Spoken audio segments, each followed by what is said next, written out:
ಎಲ್ಲರಿಗೂ ನಮಸ್ಕಾರ. ನಿತ್ಯ ಭವಿಷ್ಯ ಯೂಟ್ಯೂಬ್ ಚಾನಲ್ಗೆ ನಿಮಗೆಲ್ಲರಿಗೂ ಆದರದ ಸ್ವಾಗತ.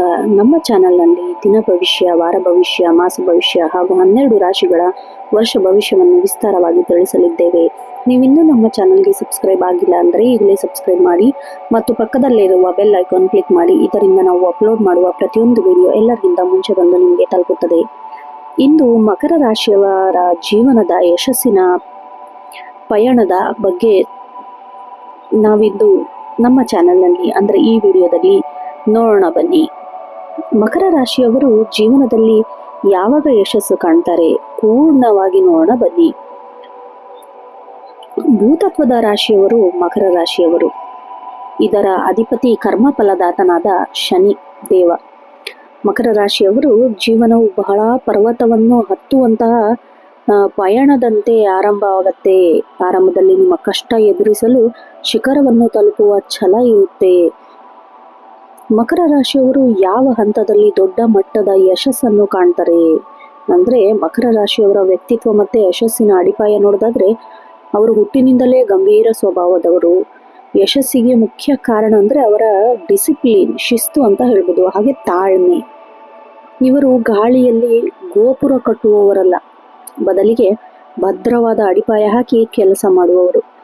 ಶನಿದೇವನ ಪ್ರಭಾವ ಹೇಗಿರುತ್ತೆ ಅಂದ್ರೆ, ಮಂದಗತಿಯ ಗ್ರಹ ಶನಿ. ಆದ್ದರಿಂದಲೇ ಮಕರ ರಾಶಿಯವರಿಗೆ ಜೀವನದಲ್ಲಿ ಯಾವುದೂ ಅತಿಯಾಗಿ ಬೇಗನೆ ಸಿಗುವುದಿಲ್ಲ. ಪ್ರತಿಯೊಂದು ಯಶಸ್ಸಿನ ಹಿಂದೆ ವರ್ಷಗಳ ಕಾಲ ಕಠಿಣ ಪರಿಶ್ರಮವನ್ನು ಪಡ್ತಾನೇ ಇರಬೇಕಾಗತ್ತೆ. ಆಮೇಲೆ ಈ ರಾಶಿಯ ಚಿಹ್ನೆ ಬಂದ್ಬಿಟ್ಟು ಮೇಕೆ.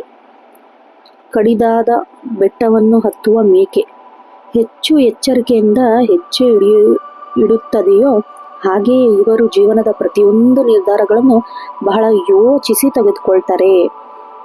ಇನ್ನು ಯಶಸ್ಸು ಸಿಗುವ ವಯಸ್ಸು ಮತ್ತು ಕಾಲಘಟ್ಟ ನೋಡೋದಾದ್ರೆ, ಮಕರ ರಾಶಿಯವರಿಗೆ ಲೇಟ್ ಸಕ್ಸಸ್ ಆಗೋ ಚಾನ್ಸಸ್ ಇದೆ. ಸಾಮಾನ್ಯ ನಿಯಮ ಇದು, ಆದರೆ ಆ ಯಶಸ್ಸು ನಿಮ್ಮ ಹತ್ರ ಶಾಶ್ವತವಾಗಿರುತ್ತೆ. ಆರಂಭಿಕ ಹಂತ ಅಂದ್ರೆ 20ರಿಂದ 28 ವರ್ಷ ನೋಡೋದಾದ್ರೆ, ಈ ವಯಸ್ಸಿನಲ್ಲಿ ಮಕರ ರಾಶಿಯವರು ಸಾಕಷ್ಟು ಸಂಘರ್ಷಗಳನ್ನು ಎದುರಿಸ್ತಾರೆ. ಶಿಕ್ಷಣ ಅಥವಾ ವೃತ್ತಿ ಆರಂಭದಲ್ಲಿ ಅಡೆತಡೆಗಳು ಬರಬಹುದು. ಇವರು ಮಾಡೋ ಕೆಲಸಕ್ಕೆ ತಕ್ಕ ಪ್ರತಿಫಲ ಸಿಗೋದಿಲ್ಲ ಎಂಬ ಭಾವನೆ ಕಾಡಬಹುದು. ಇದು ಇವರ ವ್ಯಕ್ತಿತ್ವವನ್ನು ರೂಪಿಸುವ ಕಾಲ ಅಂತಾನು ಹೇಳ್ಬೋದು. ಹಾಗೆ ತಿರುವು ಬರೋ ಕಾಲ ನೋಡೋದಾದ್ರೆ 29ರಿಂದ 35ನೇ ವರ್ಷ. ಜಾತಕದಲ್ಲಿ ಶನಿ ದೇವನು ತನ್ನ ಒಂದು ಸುತ್ತನ್ನು ಮುಗಿಸಿ ಮೂಲ ಸ್ಥಾನಕ್ಕೆ ಬರುವ ಸಮಯ ಆಗಿರೋದ್ರಿಂದ, ಈ ಹಂತದಲ್ಲಿ ಮಕರ ರಾಶಿಯವರಿಗೆ ಜೀವನದ ದೊಡ್ಡ ಪಾಠಗಳು ಕಲಿತು ಬರುತ್ತೆ. 30 ವರ್ಷಗಳ ನಂತರ ಇವರ ವೃತ್ತಿ ಜೀವನದಲ್ಲಿ ಸ್ಥಿರತೆ ಕಾಲಾರಂಭ ಆಗತ್ತೆ. ಇನ್ನು ಸುವರ್ಣ ಯೋಗ ನೋಡೋದಾದ್ರೆ 36ರಿಂದ 55 ವರ್ಷ. ಮಕರ ರಾಶಿಯವರಿಗೆ ನಿಜವಾದ ಯಶಸ್ಸು ಮತ್ತೆ ಆರ್ಥಿಕ ಸಮೃದ್ಧಿಯಾಗುವ ವರ್ಷ 36ನೇ ವರ್ಷದ ನಂತರ. ಈ ವಯಸ್ಸಲ್ಲಿ ಇವರು ಸಮಾಜದಲ್ಲಿ ಗೌರವ, ಅಧಿಕಾರ, ದೊಡ್ಡ ಮಟ್ಟದ ಸಂಪತ್ತನ್ನು ಗಳಿಸ್ತಾರೆ. ಇವರು ವೃದ್ಧಾಪ್ಯದ ಕಡೆಗೆ ಸಾಗಿದಂತೆ ಹೆಚ್ಚು ಶ್ರೀಮಂತರಾಗ್ತಾರೆ. ವೃತ್ತಿ ಜೀವನದಲ್ಲಿ ಯಶಸ್ಸಿನ ಹಾದಿ ನೋಡೋದಾದ್ರೆ, ಮಕರ ರಾಶಿಯವರು ಯಾವುದೇ ಕ್ಷೇತ್ರದಲ್ಲಿ ಉನ್ನತ ಮಟ್ಟದ ಅಧಿಕಾರ ಅಂದ್ರೆ CEO, ಮ್ಯಾನೇಜರ್, ಲೀಡರ್ ಆಗಲು ಬಯಸ್ತಾರೆ. ಇನ್ನು ಇವರು ಕಂಪ್ಯೂಟರ್ ವಲಯದಲ್ಲಿ, ಬ್ಯಾಂಕಿಂಗ್, ಆಡಳಿತಾತ್ಮಕ ಸೇವೆಯಲ್ಲಿ ಏನಾದರೂ ಕೆಲಸ ಮಾಡ್ತಿದ್ರೆ ಅದ್ಭುತವಾಗಿ ಮಿಂಚ್ತಾರೆ. IAS, IPS ಈ ತರ. ಭೂಮಿ, ಕಟ್ಟಡ ನಿರ್ಮಾಣ, ರಿಯಲ್ ಎಸ್ಟೇಟ್, ಕಬ್ಬಿಣ, ತೈಲ, ಕೃಷಿ ಸಂಬಂಧ ವ್ಯವಹಾರದಲ್ಲಿ ಅತಿ ಹೆಚ್ಚು ಲಾಭವನ್ನ ಅನುಭವಿಸ್ತಾರೆ. ಆಮೇಲೆ ಸಂಘಟನಾ ಚತುರ ಹೊಂದಿರೋರು, ಗಂಭೀರ್ಯವನ್ನು ಉತ್ತಮ ರಾಜಕಾರಣಿಯಾಗಿ ಮಾಡುತ್ತದೆ.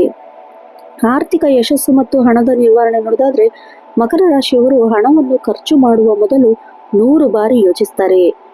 ಇವರ ಈ ಕಂಜೂಸುತನವೇ ಇವರನ್ನು ದೊಡ್ಡ ಶ್ರೀಮಂತರನ್ನಾಗಿ ಮಾಡುತ್ತೆ. ಇವರು ಚಿಕ್ಕ ವಯಸ್ಸಿನಿಂದಲೇ ಉಳಿತಾಯ ಮಾಡುವುದನ್ನು ರೂಢಿ ಮಾಡಿಕೊಳ್ತಾರೆ. ಅನಗತ್ಯ ಆಡಂಬರಕ್ಕೆ ಇವರು ಬೆಲೆ ಕೊಡಲ್ಲ. ಹೂಡಿಕೆಯಲ್ಲಿ ಇವರು ಬಹಳ ಬುದ್ಧಿವಂತರಾಗಿರ್ತಾರೆ. ವಿಶೇಷವಾಗಿ ಸ್ಥಿರ ಆಸ್ತಿ ಮೇಲೆ ಹೂಡಿಕೆ ಮಾಡುವವರು ಇವರು ಹೆಚ್ಚಿನ ಲಾಭ ತಗೋತಾರೆ. ಇನ್ನು ಮಕರ ರಾಶಿಯವರ ಯಶಸ್ಸು ತಡೆಯುವ ಅಂಶಗಳು ನೋಡೋದಾದ್ರೆ, ನಿಮ್ಮ ಯಶಸ್ಸಿಯ ಹಾದಿಯಲ್ಲಿ ಮಕರ ರಾಶಿಯವರು ಕೆಲವು ತಪ್ಪುಗಳನ್ನು ಮಾಡ್ತೀರಾ, ಅವುಗಳ ಬಗ್ಗೆ ಎಚ್ಚರ ವಹಿಸಬೇಕು.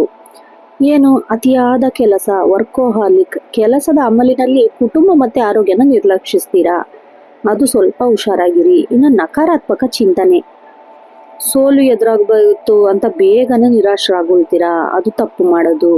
ಇನ್ನು ಅತಿಯಾದ ಶಿಸ್ತು, ಇತರರ ಮೇಲೆ ಅತಿಯಾದ ಕಟ್ಟುನಿಟ್ಟು ಮಾಡೋದು, ಶತ್ರುಗಳು ಬಹಳ ಹೆಚ್ಚಾಗ್ತಾರೆ ನೋಡಿ. ಇನ್ನು ಯಶಸ್ಸು ಪಡಲು ಮಾಡಬೇಕಾದ ಪರಿಹಾರ, ಶನಿದೇವನ ಕೃಪೆ ಇದ್ರೆ ಮಕರ ರಾಶಿಯವರನ್ನ ತಡೆಯುವವರು ಯಾರೂ ಇಲ್ಲ. ನಿಮ್ಮ ಯಶಸ್ಸನ್ನು ವೇಗಗೊಳಿಸಲು ಈ ಕೆಲವು ಪರಿಹಾರಗಳನ್ನು ಹೇಳ್ತೀನಿ, ಅದನ್ನು ಮಾಡಿ.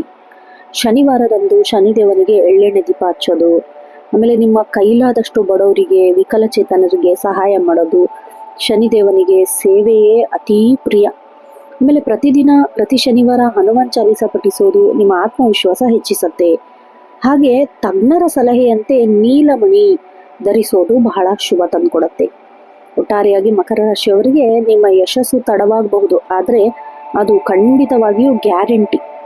ಶನಿದೇವನು ನಿಮಗೆ ನೀಡುವ ಕಷ್ಟಗಳು ನಿಮ್ಮನ್ನು ವಜ್ರದಂತೆ ಹೊಳೆಯುವಂತೆ ಮಾಡುತ್ತೆ ಎಂಬುದು ನೆನ್ಪಿಟ್ಕೊಳ್ರಿ. ತಾಳ್ಮೆಯಿಂದ ಪ್ರಾಮಾಣಿಕತೆಯಾಗಿ ಶ್ರಮಿಸಿದರೆ ಯಶಸ್ಸು ನಿಮ್ಮ ಪಾದದಡಿಯಲ್ಲಿರುತ್ತೆ. ಈ ಮಾಹಿತಿ ನಿಮಗೇನಾದರೂ ಇಷ್ಟ ಆದಲ್ಲಿ ವಿಡಿಯೋಗೆ ಒಂದು ಲೈಕ್ ಮಾಡಿ, ನಿಮ್ಮ ಸ್ನೇಹಿತರು ಮತ್ತು ಕುಟುಂಬದವರೊಂದಿಗೆ ಶೇರ್ ಮಾಡಿ. ಇದೇ ರೀತಿ ದಿನನಿತ್ಯದ ರಾಶಿ ಭವಿಷ್ಯದೊಂದಿಗೆ ಭೇಟಿಯಾಗೋಣ. ಅಲ್ಲಿವರೆಗೂ ಧನ್ಯವಾದಗಳು. ಶುಭ ದಿನ.